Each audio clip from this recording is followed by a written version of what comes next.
Hello welcome back to student अस्सलाम वालेकुम। आज हम स्टार्ट कर रहे हैं क्लास 10th की बायोलॉजी चैप्टर नंबर 2 को, जिसका नाम है होम्योस्टेसिस। तो आज के लेक्चर में हम होम्योस्टेसिस की इंट्रोडक्शन करेंगे कि होम्योस्टेसिस होता क्या है।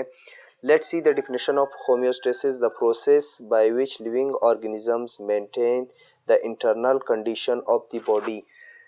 होम्योस्टेसिस जो है ये हमारे पास एक अमल है जो हमारे पास लिविंग ऑर्गेनिजम्स के बॉडी के अंदर यानी इसकी जो इंटरनल कंडीशन है उसको मेंटेन रखना, इस अमल को होम्योस्टेसिस कहा जाता है। लिविंग ऑर्गेनिजम्स की बॉडी के अंदर जो इंटरनल कंडीशंस होते हैं, ठीक है, उसको मेंटेन रखना, इस अमल को होम्योस्टेसिस कहा जाता है। Let's see the points of homeostasis. Maintenance of body temperature, यानी इंसान के बॉडी की टेम्परेचर जो है, ठीक है, लिविंग ऑर्गेनिजम्स की बॉडी की टेम्परेचर को मेंटेन रखना, बरकरार रखना, ये हमारे पास होम्योस्टेसिस का काम है।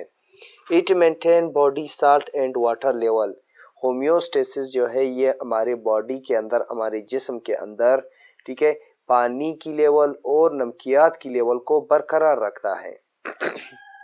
थर्ड है हमारे पास वेस्ट प्रोडक्ट इनसाइड बॉडी, ठीक है, यानी हमारे बॉडी के अंदर जो वेस्ट प्रोडक्ट है, बेफालतू मवाद है, उसको बॉडी से बाहर निकालने में मदद देता है, ठीक है। वेस्ट प्रोडक्ट जो हमारे बॉडी के अंदर मौजूद है, ठीक है, उसको जिस्म से बाहर निकालने में मदद देता है। फोर्थ पॉइंट हमारे पास क्या है, it maintain blood sugar level. हमारे बॉडी के अंदर ब्लड शुगर लेवल को मेंटेन रखना, बरकरार रखना, ये भी हमारे पास काम है होम्योस्टेसिस का, ठीक है। हमारे बॉडी के अंदर जो ब्लड शुगर लेवल है उसको मेंटेन रखना, ये हमारे पास किसका काम है, होम्योस्टेसिस का काम है। इसके बाद है हमारे पास maintain blood pH level. Blood की जो पीएच लेवल है, ठीक है, ये भी हमारे पास कौन मेंटेन रखता है, ये हमारे पास होम्योस्टेसिस मेंटेन रखता है। It control body temperature. हमारे बॉडी की जो टेम्परेचर है उसको भी हमारे पास होम्योस्टेसिस कंट्रोल रखता है, ठीक है, इसको मेंटेन रखता है। हमारी बॉडी की जो टेम्परेचर है वो हमारे पास 37 डिग्री सेंटीग्रेड है, ठीक है, उसको मेंटेन रखना, ये हमारे पास होम्योस्टेसिस का काम है। इसके बाद है हमारे पास it control oxygen and carbon dioxide level. हमारे बॉडी के अंदर ऑक्सीजन और कार्बन डाइऑक्साइड की लेवल को मेंटेन रखना, ये भी हमारे पास होम्योस्टेसिस का काम है, ठीक है।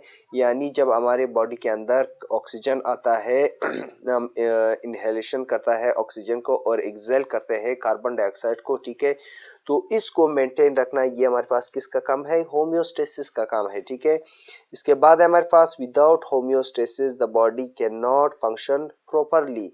लास्ट में हमारे पास जो पॉइंट है वो ये हमारे पास है कि हमारे पास होम्योस्टेसिस का काम है बॉडी के अंदर जितने भी फंक्शन हमारे पास परफॉर्म हो रहे हैं, ठीक है, हमारे बॉडी के अंदर जितने भी फंक्शंस परफॉर्म हो रहे हैं, ठीक है, उस सब में हमारे पास होम्योस्टेसिस इन्वॉल्व होता है, ठीक है। अगर हमारे बॉडी में होम्योस्टेसिस का अमल नहीं होता था तो हमारे बॉडी के अंदर कोई भी फंक्शंस परफॉर्म नहीं होता था, ठीक है। ये हमारे पास किस चीज़ के पॉइंट्स थे, ये हमारे पास होम्योस्टेसिस के पॉइंट्स थे। अब आते हैं कि वो कौन कौन से कंपोनेंट है, ठीक है, जो हमारे पास होम्योस्टेसिस को बरकरार रखता है, मेंटेन रखता है। सबसे पहले है हमारे पास थर्मो रेगुलेशन, ठीक है।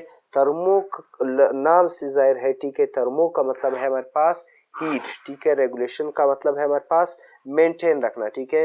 The maintenance of constant body temperature, ठीक है, हमारे बॉडी के अंदर जो टेम्परेचर मेंटेन रखता है, ठीक है, ये हमारे पास किसका काम है, ये हमारे पास थर्मो रेगुलेशन का काम है, ठीक है।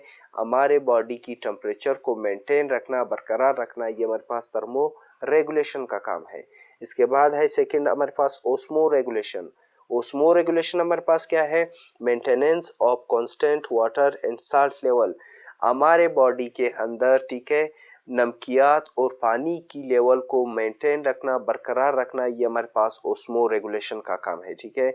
ओस्मो रेगुलेशन का काम है हमारे बॉडी के अंदर साल्ट, ठीक है, नमकियात और पानी की मिकदार को बरकरार रखना, ठीक है, ये हमारे पास किसका काम है, ओस्मो रेगुलेशन का काम है। थर्ड है हमारे पास एक्सक्रीशन। एक्सक्रीशन में हमारे पास क्या है, removal of waste from body is called excretion, ठीक है, हमारे बॉडी से वेस्ट को रिमूव करना, ठीक है, ये हमारे पास एक्सक्रीशन कहा जाता है। किस किस चीज़ के ज़रिए हमारे पास रिमूव होता है, किडनी के ज़रिए हमारे पास रिमूव होता है, स्किन के ज़रिए हमारे पास रिमूव होता है, लंग्स के ज़रिए हमारे पास एक्सक्रीशन का अमल होता है। ठीक है, एक्सक्रीशन में हमारे पास क्या होता है, यानी हमारे बॉडी के अंदर जो वेस्ट प्रोडक्ट है, ठीक है, उसको रिमूव करना बॉडी से, ये हमारे पास एक्सक्रीशन कहलाता है।